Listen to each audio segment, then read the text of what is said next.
I'm Professor Tony Diaz, el libro traficante. This is Nuestra Palabra, Latinos having their say. We are talking to my dear friend, poet Eva Skrande, talking about her new book, The Boat That Brought Sadness into the World. Welcome. Great to have you. Thank you for having me. My pleasure. This segment's called Home, and we want to find out where you're from, but I do want to tell folks that I always remember you fondly because the first time I had a reading as a student at the University of Houston Creative Writing Program, getting my Master of Fine Arts, I got to read with you at the Blafford Gallery. So I always think of that fondly. Yes, me too. And I remember Cliff Hutter was there, and I was the only poet sandwiched between two fiction writers or prosers.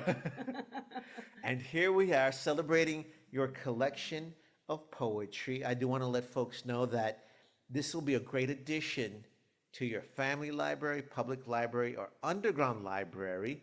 We'll have signed copies if you go to nuestrapalabra.org. We also encourage you to become a subscriber on our YouTube page. But speaking about where you're from, so you were originally born in Havana. In Cuba. Tell us about the trajectory from there to here.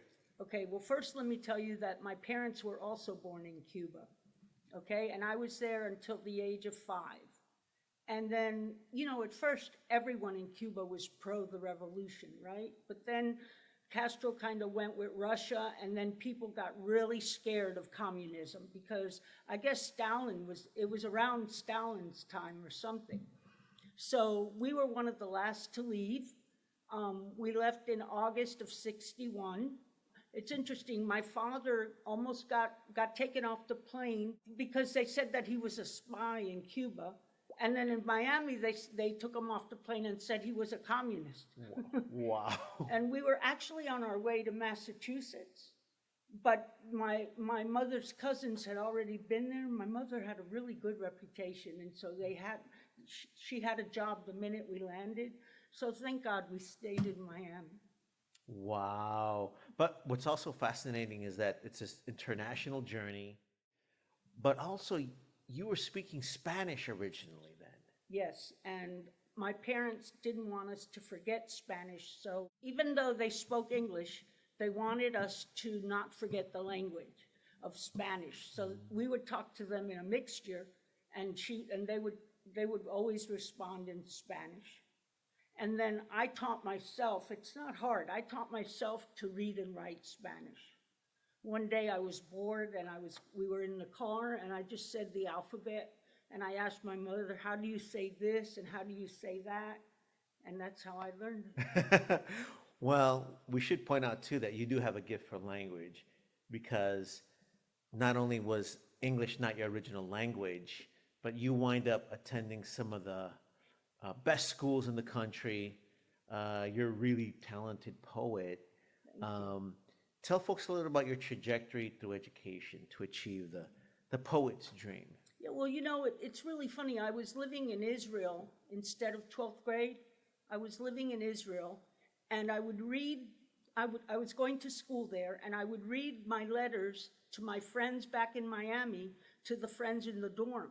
And they said to me, you should take creative writing when you get to college. And they didn't even offer creative writing at the first college I went to. And I took a class. It took me like 3 months to just write one poem. And it had a couple alas, bewares. I didn't know that there was such a thing as contemporary poets, and I thought that everybody wrote like John Donne. So my teacher said this to me verbatim. He goes, well, you're talented, but your diction is comparable to that of a century ago. And I said, being Eva, I said, so.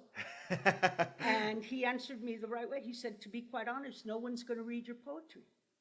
And so then he listed a bunch of poets, and he told me I spent an entire Friday afternoon looking for the books. I bought about 7 books using my father's credit card. And I read them all in one day. And I never loved anything as much as I loved poetry. Wow. And then I took a creative writing course for the summer at Sarah Lawrence College. And it turned out that I had an art history teacher whose wife had graduated from there. And because of their creative writing program, I wanted to transfer there. And by some miracle, I got in and had a wonderful teachers. And then from there, I went to Iowa, the Writers' Workshop, which was, we had a fun time at Iowa with all the poets mixing up together. And then I went back to New York, and somebody that had been at Iowa was at U of H, and she saw one of my poems in the American Poetry Review, and she wrote me and said, I love your poem, and she told me where she was at, and I decided, well, if she could go to U of H and get a PhD, because she had significant publications, then I could. And this is just an interesting aside, but Jean Valentine was helping me get in. She said, well, you should talk to Cynthia because she's here now. So I said, Cynthia, I want to go, but I really did poorly on my GREs. And she asked me my score. I won't repeat them now.